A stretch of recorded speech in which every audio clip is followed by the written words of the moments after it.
बैशाख पूर्णिमा थिबारु सिद्ध बलराम जीउंकर विशेष पूजा।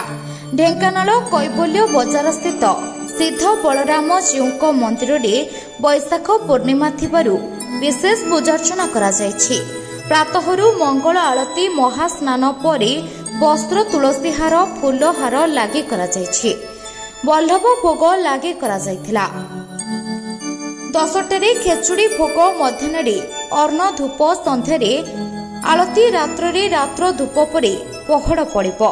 पूजक मलयकर पूजक मनसुमन मिश्र पालिया सेवक शंभुनाथ महापात्र काहालिया टिकन बेहेरा और जिम्मादार श्यामसुंदर पाणिग्राही उपस्थित बैशाख पूर्णिमा नीति पालित हो जाइछि।